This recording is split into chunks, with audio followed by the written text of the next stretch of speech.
رمضان کا اصل میں جو پروگرام ہے، میں پہلے ذرا تمہیداً عرض کر دوں کہ ہم صرف واقف ہیں روزہ دن کا اور رات کو 1 گھنٹے کی تراویح۔ یہ بہت بڑا مغالطہ ہے، بہت بڑا مغالطہ۔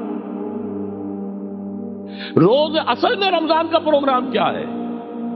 دن بھر کا روزہ اور رات کے اکثر حصے کو قرآن کے ساتھ لے کر جاگنا۔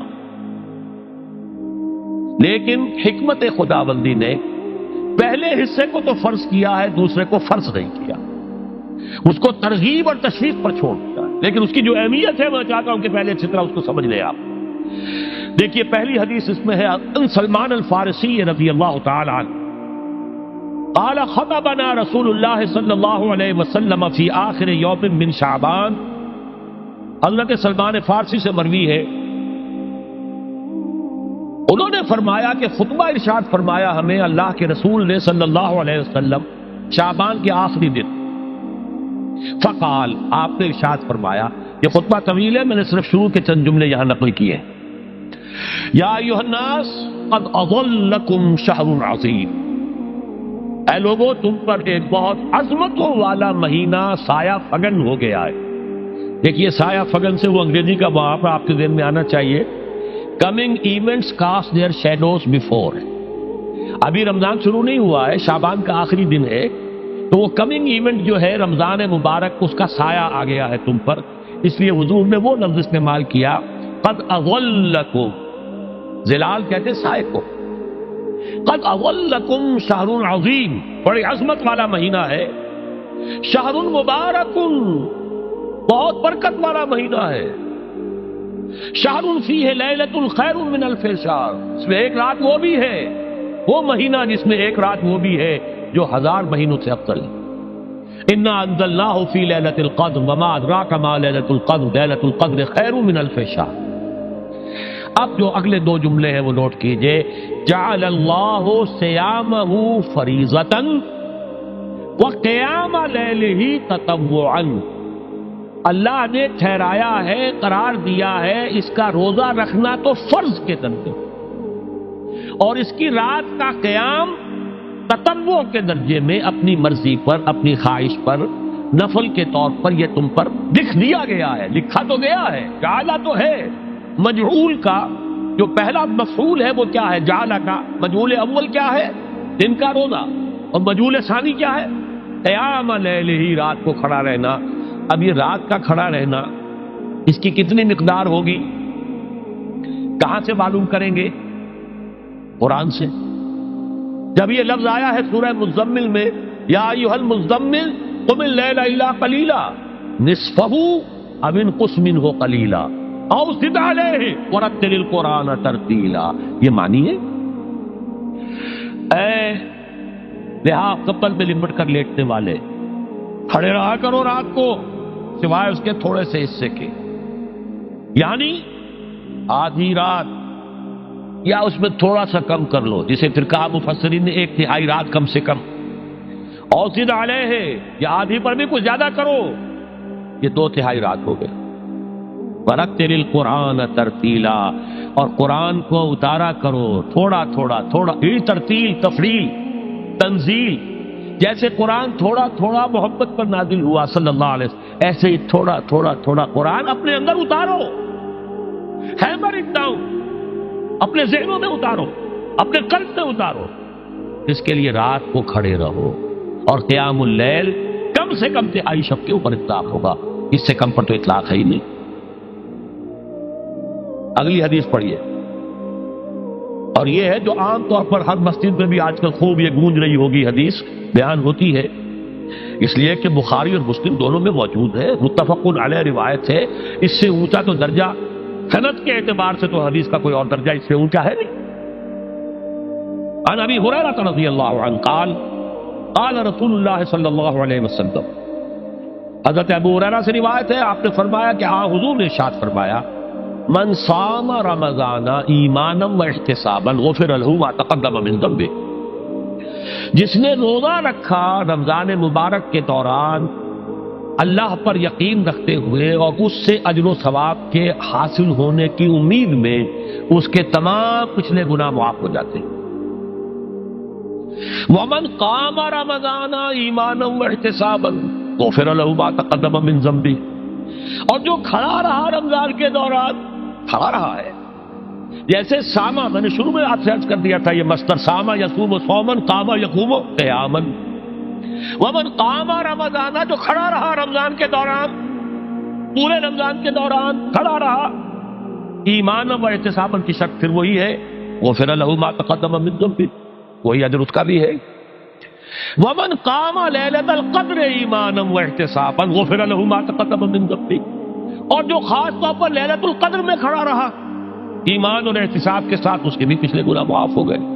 اب یہ قامہ اور سامہ جیسے آ رہا ہے ایک دوسرے کے ساتھ پیرلل ہو کر، اس کو نوٹ کر، من سام رمضان من قام رمضان، کیا یہ 1 گھنٹے کی تراویح جو ہے اس پر پوری اترتی ہے؟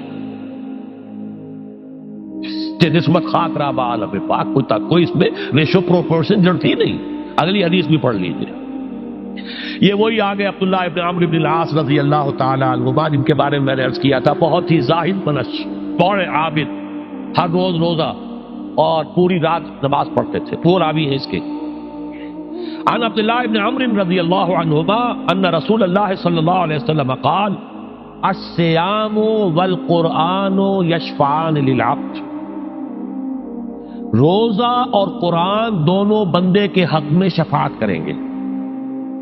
یقول الصیام، روزہ یہ کہے گا اے رب، اے پروردگار، انی منعتہ الطعام والشہوات بالنہار، میں نے تیرے اس بندے کو روکے رکھا کھانے پینے سے اور شہوت سے دن کے وقت، فشفعنی فی، میری وجہ سے روکا رہا، یہ کھانے کو اچھے سے اچھے جو ہے وہ موجود تھے کھانے، اور پینے کے لیے اعلیٰ سے اعلیٰ مشروب تھے، یہ رکا رہا میری وجہ سے کہ روزہ رکھا ہوا تھا، اور جیسا میں نے کہا منکوحہ بیوی موجود تھی لیکن رکا رہا، تھامے رکھا اس نے اپنے آپ کو میری وجہ سے، تو میری شفاعت اس کے حق میں قبول فرما۔ وَيَقُولُ الْقُرْآنُ، اور قرآن یہ کہے گا مَنَعْتُهُ النَّوْمَ بِاللَّيْلِ، میں نے اسے روکا رکھا رات کو سونے سے، فَشَفِّعْنِي فِيهِ، تو پروردگار میری شفاعت اس کے حق میں قبول فرما، فَيُشَفَّعَانِ، تو ان دونوں کی شفاعت قبول کی جائے گی۔ سوال یہ ہے کہ کیا روزہ 1 گھنٹے کا یا 2 گھنٹے کا ہے؟ تو یہ قیام جو ہے یہ 1 گھنٹے کا کیسے ہو گیا؟ تو میں نے پہلے کوسچن مارک آپ کے ذہن میں کھڑا کر دیا، اب جواب سنیے اس کا۔ جواب یہ ہے کہ اس کو اللہ تعالیٰ کی حکمت یہ تھی کہ اسے فرض نہ کیا جائے، اس کو معلوم ہے۔ عَلِمَ أَنَّ سَيَكُونُ مِنكُم مَّرْضَىٰ وَآخَرُونَ يَضْرِبُونَ فِي الْأَرْضِ يَبْتَغُونَ مِن فَضْلِ اللَّهِ وَآخَرُونَ، اللہ کے علم میں ہے میرے کچھ بندے ہوں گے بیچارے غریب مستور، جن پر مشقت کریں گے، محنت کریں گے، اور روزہ ہی رکھ لیں، بہت بڑی بات ہے، بہت بڑی بات۔ رات بھر کا قیام کیسے کریں گے؟ 2/3 رات کیسے کھڑے رہیں گے؟ آدھی شب کیسے ممکن ہے؟ لہذا فرض نہیں کیا، حضور نے بھی فرض نہیں کیا، نہ اس کو آپ نے لازم کیا، نہ اس کے لیے وہ زوردار جو لوگوں سے کہا کہ ضرور پڑھو، چھوڑ دیا پڑھو، اصل لوگ پڑھتے تھے اپنے طور پر۔ اب یہ کہ کوئی آدھی رات کھڑا ہے، کوئی 1/3 رات ہے، کوئی پوری رات ہے، ہاں کہ اللہ کے بندے۔ لیکن 3 دن حضور نے یہ باجماعت نماز پڑھا دی، لیکن پڑھائی ہے وہ تہجد کے وقت، یعنی لوگ رات کے وقت جو بھی ہے کھڑے ہیں، جاگ رہے ہیں، قرآن پڑھ رہے ہیں، لیکن یہ کہ خاص تہجد کے وقت آپ اپنے حجرے سے برآمد ہوئے تو لوگ جمع ہو گئے، آپ کے گرد جمع ہو گئے۔ آپ نے 3 دن یہ 8 رکعتیں جو تہجد کی حضور کی ہوتی تھی، وہ آپ نے 8 رکعتیں پڑھائیں باجماعت، لیکن وہ وقت تہجد کا تھا، یہ نوٹ کر لی۔ 4تھے دن بھی صحابہ منتظر رہے، جب حضور برآمد ہوں گے تشریف لائیں گے، نہیں آ رہے حضور، تو کچھ کھنگار بھی رہے ہیں، کہیں پتہ نہیں حضور کہیں اونگ نہ آ گئی ہو تو ہماری آوازوں سے جاگ جائیں، پھر بھی نہیں آئے حضور۔ اگلے روز آپ نے فرمایا کہ میں جان بوجھ کر نہیں آیا، میں اگر یہ متواتر تمہیں پڑھاؤں گا تو یہ تم پر فرض ہو جائے گی۔ یہ ہے وہ رافت اور رحمت، بالمومنین رؤوف الرحیم، جو اللہ تعالیٰ کی شان ہے رحمان الرحیم ہونے کی، بالمومنین رؤوف الرحیم، یہ محمد الرسول اللہ بھی ہے، تم پر یہ سختی جو ہے یہ تمہارے لیے قابل برداشت نہیں ہوگی، لہذا میں نے یہ 3 دن صرف پڑھائی ہے، اگر مسلسل پڑھاتا تو فرض ہو جاتا۔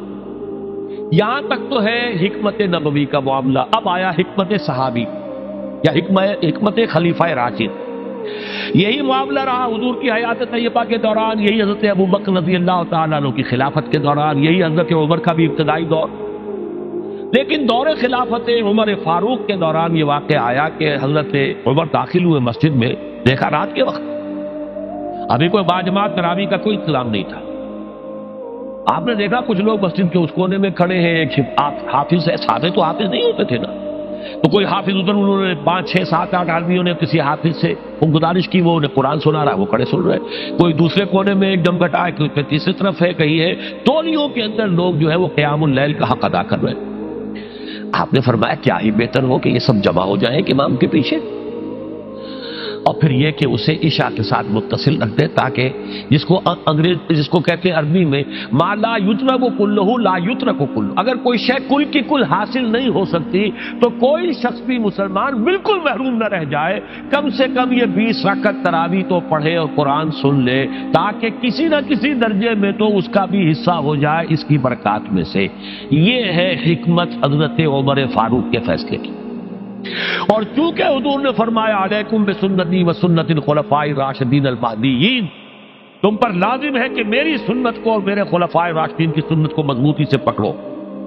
یہ وجہ ہے کہ فقہاء اربعہ جو ہیں ہمارے, وہ سب کے سب اس کو واجب کے درجے میں رکھتے ہیں, اس لیے کہ یہ فیصلہ حضرت عمر کا, عمر خلیفہ راشد ہیں رضی اللہ تعالی عنہ, لہذا یہ نظام بن گیا تراویح کا. اب میں اس کی نفی نہیں کر رہا, لیکن جو شخص سمجھتا ہے کہ اس سے اصل حکمت اور غرض و غایت پوری ہو گئی, وہ مغالطے میں مبتلا.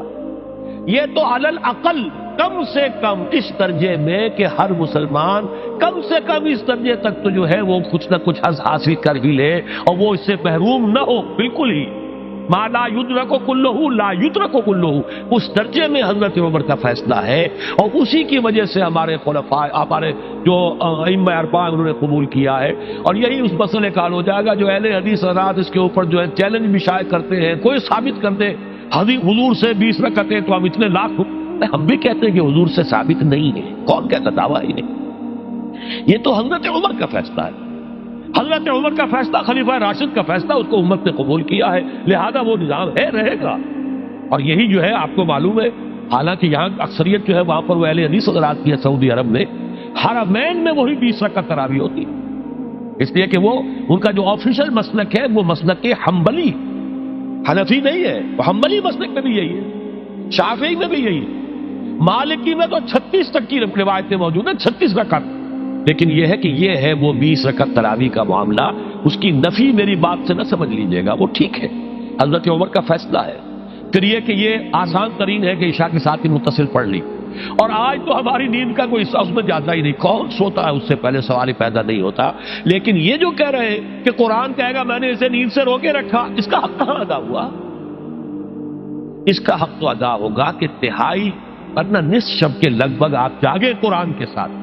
اب سمجھیے اس کی غرض و غایت کیا ہے. اگر قرآن رمضان کا یہ دوگنا پروگرام سامنے آ گیا, اصلاً جو مطلوب ہے دن بھر کا روزہ اور رات کے اکثر حصے کا کم سے کم نصف شب جو ہے اس میں جاگنا قرآن کے ساتھ, اب اس کی جو حکمت اور غرض و غایت ہے وہ بھی اب آپ 2 درجوں میں سمجھ.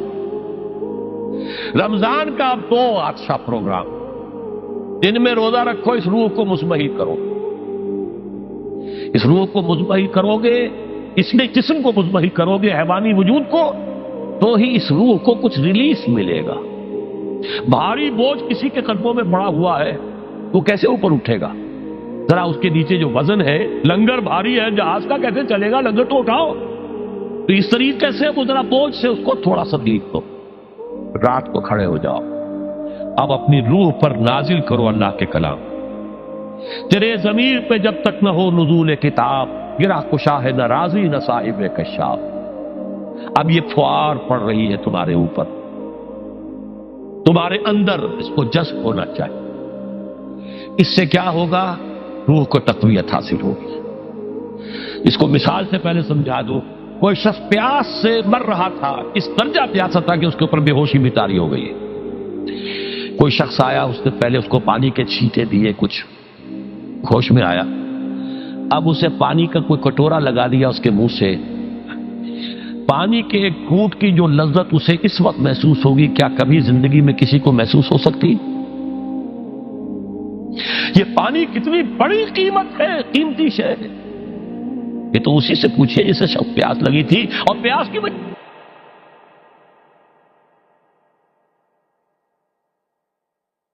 متوجہ ہیں، لہذا ہمیں وہ پیاس محسوس ہی نہیں ہوتی کہ یہ بھی واقعی میرے اندر کوئی پیاس ہے۔ روح بیدار ہوگی تو وہ پیاس جو اس کے اندر اب پیدا ہوئی ہے وہ کدھر متوجہ ہوگی؟ اپنے پروردگار کی طرف۔ یہ ربط ہے اگلی آیت کا، آپ پڑھیے وَإِذَا سَأَلَكَ عِبَادِي عَنِّي فَإِنِّي قَرِيبٌ۔ جب یہ روح بیدار ہو کر اپنے مرکز کی طرف متوجہ ہوگی، اپنے منبع اور سرچشمے کی طرف متوجہ ہوگی، اپنے مبدا کی طرف متوجہ ہوگی، تو اے میرے نبی صلی اللہ علیہ وسلم، جب میرے بندے آپ سے میرے بارے میں پوچھیں فَإِنِّي قَرِيبٌ، انہیں بتا دیجئے میں قریب ہی ہوں، کہیں دور نہیں، اس کی رگے جاں سے بھی زیادہ قریب۔ ہم قریب ہیں، جب چاہو ہمیں پکارو، جب چاہو دعا کرو، جب چاہو باریابی حاصل کر لو۔ ہم تو مائل میں کرم ہیں، کوئی سائل ہی نہیں۔ ہم تو ہر روز رات کے آخری گھڑیوں میں سمائے دنیا تک نزول فرماتے ہیں، اور ہماری طرف سے پکارنے والا پکارتا ہے حل من مستغفر فاغفر لہ، ہے کوئی استغفار کرنے والا کہ میں اسے بخش دوں؟ ہے کوئی مانگنے والا حل من سائل فاعطیہ، ہے کوئی مانگنے والا جسے میں دوں؟ تم سوئے ہوتے ہو، ہم تو غافل نہیں، تو غافل، متوجہ تو ہو، آؤ تو صحیح ہماری طرف۔ حدیث قدسی میں آیا ہے میرا بندہ میری طرف چل کر آتا ہے، میں دوڑ کر آتا ہوں، وہ بارش بھراتا ہے، میں ہاتھ بھراتا ہوں، میرا بندہ میرا ذکر اپنے دل میں کرتا ہے، میں اپنے جی میں اس کا ذکر کرتا ہوں، یاد کرتا ہوں، اور میرا بندہ اگر کسی محفل میں میرا ذکر کرتا ہے، میں اس سے بہت اعلیٰ محفل میں اس کا ذکر کرتا ہوں، بلائے اعلیٰ کی محفل میں ذکر کرتا ہوں۔ یہ حدیث کے الفاظ ہیں کہ تو تم غافل ہو بھائی ہم سے، ہم تو غافل نہیں۔ اغیب و ذو اللطائف لا یغیب وارجو ہو رجال لا یخیب، میں غائب ہو جاتا ہوں، وہ تو غائب ہونے والی ہستی ہی نہیں ہے، ہر آن موجود، ہوا معکم اینما کنتم۔ وَإِذَا سَأَلَكَ عِبَادِي عَنِّي فَإِنِّي قَرِيبٌ أُجِيبُ دَعْوَةَ الدَّاعِ إِذَا دَعَانِ فَلْيَسْتَجِيبُوا لِي۔ لیکن اب آئی بات اصل، یہ دو طرفہ بات ہوگی، مجھ سے دعا کرو، کسی وقت کی پابندی نہیں، کسی جگہ کی پابندی نہیں، ناپاکی کی حالت میں ہو تب بھی دعا کر سکتے ہو، میری کتاب کو ہاتھ مت لگانا، مجھ سے دعا کر سکتے ہو، دعا پہ کوئی پابندی نہیں، لیٹے مانگو، بیٹھے مانگو، ناپاکی میں مانگو، پاکی میں مانگو، جب چاہو مانگو مجھ سے، دعا میں کوئی خطرت نہیں، اور جہاں پکارو گے there and then I will listen to you and I will grant your prayers۔ اجیبو جو ہے، اجیبو دونوں مان، جواب دینا اور قبول کرنا، اجابت استجابت دونوں کا ایک ہی مفہوم ہے، جواب دینا اور قبول کرنا۔ اجیبو دعوت الداعی اذا دعان، میں تو ہر پکارنے والے کی پکار کو سنتا ہوں، قبول کرتا ہوں جب بھی وہ مجھے پکارتا ہے، لیکن فلیستجیبوا لی، میرا بھی تو کہنا مانو، چاہیے کہ یہ بھی میرا کہنا مانے، مجھ سے محبت کریں، مجھ سے لو لگائیں، میرے دین کے لیے اپنے آپ کو وقف کریں۔ ان صلاتی و نسکی و محیای و مماتی للہ رب العالمین، میرے باغیوں کے خلاف بغاوت کریں، میرے دین کا جھنڈا اونچا کریں، یہ سارے احکام ہیں کہ یہ قرآن میں۔ قاتلوہم، جیسا کہ میں نے آپ کو بتایا اگلے ہی رکوع میں قتال کا حکم آ رہا ہے، اب وہ گھوڑوں کو روزہ رکھواتے تھے، بتا دیا یہ روزہ تمہیں کس لیے رکھوایا جا رہا ہے، اگلے ہی رکوع کے اندر حکم ہے قاتلوا فی سبیل اللہ الذین یقاتلونکم وقاتلوہم حتی لا تکون فتنۃ ویکون الدین للہ، اللہ کے لیے دین ہو جائے، پورا کا پورا نظام اللہ کے تابع آ جائے، اس کے لیے پہلے دعوت دو، محنت کرو، جد و جہد کرو، اس دعوت کے نتیجے میں جمعیت فراہم کرو، جب جمعیت اتنی ہو جائے کہ پھر اس باطل نظام کے خلاف بغاوت کر سکو تو کرو بغاوت، اگر باطل نظام کے خلاف بغاوت نہیں کرتے ہو تو پھر ہم سے بغاوت ہے تمہاری، پہلے ذہنی بغاوت ہے، آپ ڈس اون کیجئے ذہنی اعتبار سے، نفسیاتی اعتبار سے، میں اس نظام کو نہیں اون کرتا، ریکنسائل نہ کیجئے اس کے ساتھ، کوئی تعاون نہ کیجئے اس کے ساتھ، کوئی چاچری اور ملازمت نہ کیجئے اس کی، تن من دھن لگائیے اس نظام کو بدلنے کے لیے، چاہے ابھی وہ دعوت کے مرحلے میں ہے، لوگوں کو تیار کیا جا رہا ہے، تربیت دی جا رہی ہے، تزکیہ کیا جا رہا ہے، لیکن ہدف کیا ہے؟ تاکہ اللہ کا دین غالب، فَلْيَسْتَجِيبُوا لِي، میرا بھی تو کہنا سنے اور مانے. میں جہاد کا حکم دیتا ہوں تو جہاد کریں، میں اقامت دین کا حکم دیتا ہوں اقیم الدین تو اس کے لیے کھڑے ہو جائیں، میں قتال کا حکم دوں تو قتال کریں. فَلْيَسْتَجِيبُوا لِي وَلْيُؤْمِنُوا بِي، اور مجھ پر ہی اپنا ایمان پختہ رکھیں. توکل کریں تو مجھ پر کریں، محبت کریں تو مجھ سے، راضی رہے تو میری تقدیر پر راضی رہے. توکل ہو، راضی برضائے رب ہو، اطاعت ہو، جب تک یہ ساری چیزیں اللہ کے لیے نہ ہو جائیں. والذین آمنوا اشد حبا للہ، اصل میں تو مومن وہ ہوتے ہیں جو سب سے بڑھ کر شدید ترین محبت اللہ سے کرتے ہیں.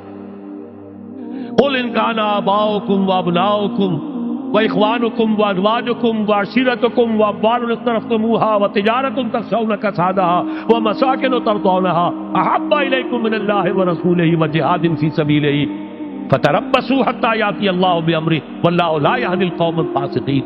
اے نبی ان سے کہہ دیجئے اگر تمہیں اپنے باپ، اپنے بیٹے، اپنے بھائی، اپنے اسپاؤسز، بیوی کے لیے شوہر، شوہر کے لیے بیوی، اور رشتے دار، اور تمہارے وہ مال جو تم نے بڑی محنت سے جمع کیے ہیں، تمہارے وہ کاروبار جن کا تمہیں اندیشہ ہوتا ہے کہ کساد بازاری نہ ہو جائے، کہیں پر جو ہے ریسیشن نہ آ جائے، اور تمہارے وہ مکان اور محلات جو تم نے بنائے ہیں، اگر یہ 8 چیزیں محبوب تر ہیں اللہ سے اور اس کے رسول سے اور اس کی راہ میں جنگ کرنے سے، جہاد سے، تو جاؤ دفع ہو جاؤ، بیٹھو وہاں یہاں تک کہ ہم اپنا فیصلہ سنا دے. اور اللہ ایسے فاسقوں کو، ایسے ناہنجاروں کو ہدایت نہیں دیتا. یہ ہے قرآن آیت نمبر 24 سورہ توبہ. فَلْيَسْتَجِيبُوا لِي وَلْيُؤْمِنُوا بِي لَعَلَّهُمْ يَرْشُدُونَ. اب وہ لفظ آ گیا رشد. دیکھیے پہلے آیا تھا لَعَلَّكُمْ تَتَّقُونَ، روزہ، مجرد روزہ تقوی پیدا کر دے گا، ضبط نفس. اور ضبط نفس بھی وہ جو حکم خداوندی کا تابع ہے. یہ روزے کی ریاضت ہے، روزے کی ریاضت کا حاصل. رمضان کے روزے کے ساتھ قیام اللیل کا دو گنا پروگرام، دن میں روزہ، رات کا قیام قرآن کے ساتھ. اس کا پہلا نتیجہ کیا ہے؟ لعلکم تشکرون، تاکہ قرآن کی عظمت منکشف ہو جائے، قرآن کی قدر و قیمت سے تم آگاہ ہو جاؤ، تمہیں معلوم ہو جائے کتنی بڑی دولت ہے جو اللہ نے دی ہے. اور آخری بات یہ، جب تمہاری روح بیدار ہو جائے گی، اپنے مالک کے ساتھ ہم کلام ہوگی. اسی کا نام دعا ہے. دعا ہے جس کے بارے میں حضور نے فرمایا الدعاء اخو العبادہ، یہ عبادت کا جوہر ہے. الدعاء هو العبادہ، دعا ہی تو اصل عبادت ہے. یہ دعا ہی تو ہمیں میسر نہیں ہے. 17 رکعتیں پڑھنی ہیں ہم نے عشاء کی، لیکن اللہ کے ساتھ کوئی لوگ نہیں لگی، ادھر کی ادھر کی سوچیں آ رہی ہیں. 17 رکعتیں پڑھی ہوں یا 7 پڑھی ہوں، 10 پڑھی ہوں، آپ کو اجر ملے گا، لیکن آپ کو دعا نصیب نہیں ہوئی. دعا کب ہوتی ہے؟ بقول اقبال، یہ جو میرے اندر ہے فائنائٹ ایگو، انائے صغیر، انا میں، یہ چھوٹی سی انا ہے. اس انائے کبیر، اس انائے کبیر کے لیے سب سے بڑی جو مظہر آیت ہے قرآن مجید میں، وہ سورہ طٰ، اننی انا اللہ لا الہ الا انا، میں ہوں وہ اللہ جس کے سوا کوئی نہ. اننی انا اللہ لا الہ الا انا، یہ ہے فاعبدنی واقم الصلاۃ لذکری. یہ انائے کبیر ہے، انفائنائٹ ایگو، اللہ انا اللہ، the big انا، اور یہ چھوٹی سی انا ہے، انا میں. جب یہ انائے صغیر انائے کبیر کے روبرو آتی ہے، ہم کلام ہو، یہ ہے دعا. اگر یہ جاگی نہیں، بیدار ہوئی نہیں، ہم کلام ہوئی نہیں، تو وہ دعا تو حاصل نہیں ہوئی. مخ عبادت جو ہے، جوہر عبادت کا حاصل نہیں ہوا. ہاں ایک شکل ہے عبادت کی، مراسم عبودیت ہے، یہ اشکال ہے، رہ گئی رسم ادا روح بلالی نہ رہی، فلسفہ رہ گیا تلقین غزالی نہ رہی. ایک شکل ہے، تم نے کر لی، اجر ملے گا. آخر وقت نکالا ہے، آپ اللہ کے سامنے کھڑے ہوئے، اجر سے محنت کا جو اجرت وہ دے گا، لازم اس پر بھی دے گا. لیکن حقیقت صلاۃ کوئی اور شے. اسی لیے کہا محمد رسول اللہ صلی اللہ علیہ وسلم الصلاۃ معراج المومنین، اہل ایمان کے لیے یہ معراج کے درجے کی شے ہے۔ معراج میں مکالمہ ہوا تھا، التحیات للہ والصلوات والطیبات، یہ حضور نے فرمایا السلام علیکم ایھا النبی ورحمۃ اللہ وبرکاتہ، کس نے کہا؟ اللہ نے فرمایا السلام علینا وعلی عباد اللہ الصالحین، حضور نے فرمایا اس سلامتی میں میں تمام اللہ کے نیک بندوں کو شامل کر رہا ہوں، سلامتی مجھ پر بھی ہو اور تمام اللہ کے نیک۔ یہ مکالمہ ہے، مخاطبہ ہے۔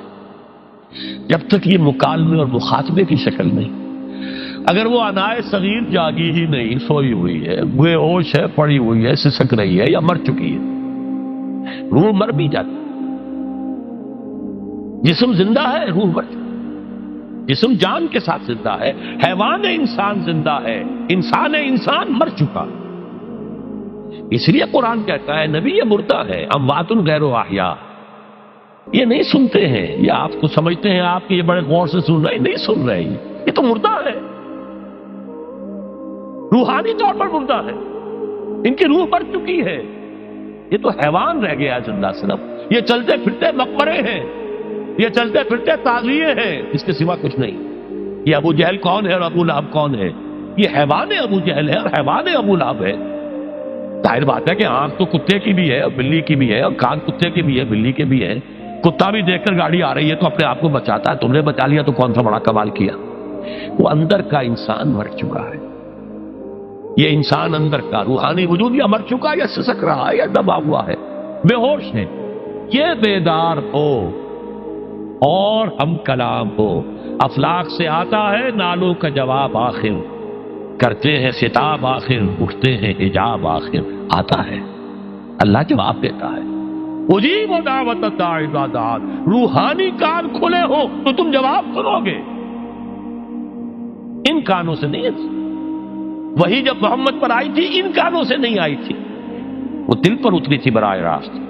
فإنہ نزلہ علی قلبک، ان کانوں کا ان آنکھوں کا سوال نہیں ہے، وہ دل پر براہ روح ہے محمدی پر، یہ روح، اسی لیے وہی کو بھی روح کہا گیا ہے، لانے والا بھی روح، اور روح الامین جس پر لایا گیا وہ بھی روح ہے محمدی، جس کا مسکن ہے قلب محمدی، اور جو لائی گئی وہ بھی روح ہے۔ وَكَذَلِكَ أَوْحَيْنَا إِلَيْكَ رُوحًا مِّنْ أَمْرِنَا، یہ قرآن ہم نے نازل کیا، ایک روح ہے اے محمد جو آپ پر نازل کی۔ مَا كُنْتَ تَدْرِي مَا الْكِتَابُ وَلَا الْإِيمَانُ، اس سے پہلے تو آپ کو کچھ پتہ نہیں تھا، کتاب کیا، شریعت کیا، ایمان کیا، وَلَٰكِنْ جَعَلْنَاهُ نُورًا، ہم نے اس قرآن کو نور بنا کر آپ پر اتارا ہے۔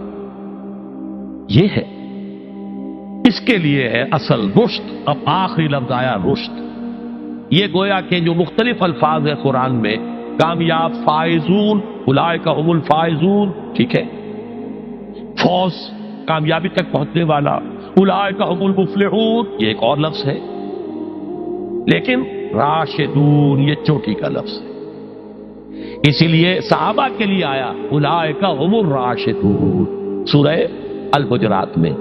اسی لیے انسانوں میں سے نبیوں کے بعد سب سے اونچے چوٹی کے انسان ابو بکر، عمر، عثمان، علی، ان کے لیے آیا خلفاء الراشدون، علیکم بسنتی وسنت الخلفاء الراشدین المہدیین، یہ رشد ہے۔ رشد تک پہنچنا ہے تو یہ کام ہے، اور یہ ہے اصل حاصل صیام و قیام رمضان کا۔ اولئک هم الراشدون، اللہم ربنا اجعلنا منہم، اللہم ربنا اجعلنا منہم، اللہم ربنا اجعلنا منہم۔